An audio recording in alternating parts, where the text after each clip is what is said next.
वाद आणि शिंदेंचे आमदार संजय गायकवाड यांचा जवळचा संबंध आहे। बुलढाण्यातील कार्यक्रमामध्ये मतदारांकडून सत्कार स्वीकारताना आमदार संजय गायकवाड यांनी मतदारांना शिव्यांची लाखोली वाहिली। बुलढाण्यातील जयपूरमध्ये जाऊन मतदारांसंदर्भात अनेक आक्षेपार्ह शब्द त्यांनी वापरले। त्यांच्या या टीकेवरती ठाकरे गटाचे खासदार संजय राऊतांनी काय प्रतिक्रिया दिली आहे पाहूया।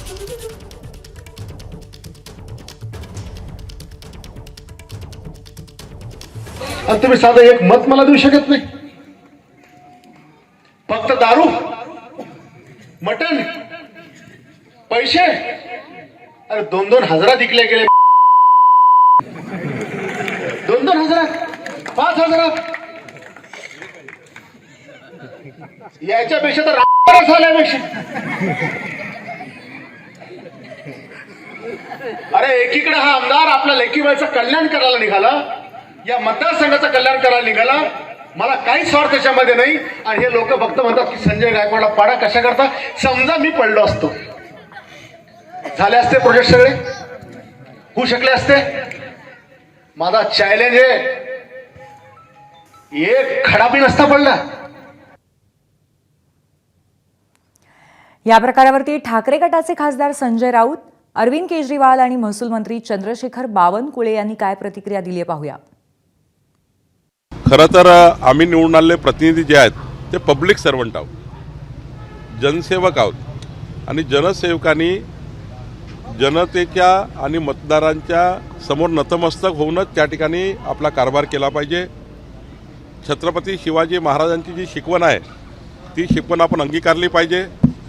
खरं तर आम्ही सेवकाच्या भूमिकेत असलं पाहिजे आणि त्यामुळे मतदाराबद्दल त्यांनी काय भूमिका मांडली याबद्दल मला बोलायचं नाही, पण माझी मात्र भूमिका आहे की मतदार सर्वोपरी आहे, आमच्या जनताही सर्वोपरी आमच्याकरता आहे आणि जनतेला नतमस्तक होऊनच आम्ही या ठिकाणी काम करतो। देवेंद्र फडणवीस सरकार जे या ठिकाणी आलं आहे, आमचं सरकार आलं आहे, हे जनतेला नतमस्तक करून जनतेचे आभार मानून आम्ही या पदावर बसलेलो आहोत। ज्या पद्धतीचं मतदान झालेलं आहे या महाराष्ट्रात त्याचा पोलखोल या आमदारांना केलेला आहे। मतदारांना जर कोणी वेश्या म्हणत असेल, लोकशाहीला कोणी रखेल म्हणत असेल, संविधानाला कोणी गुलाम मानत असेल आणि ते सत्ताधारी पक्षाचे आमदार, तर देवेंद्र फडणवीस राज्याचे मुख्यमंत्री आहेत, ही त्यांची जबाबदारी आहे। पण हे जे आमदार आहेत शिंदे गटाचे, त्यांचं वक्तव्य मी अधिक गंभीर मानतो।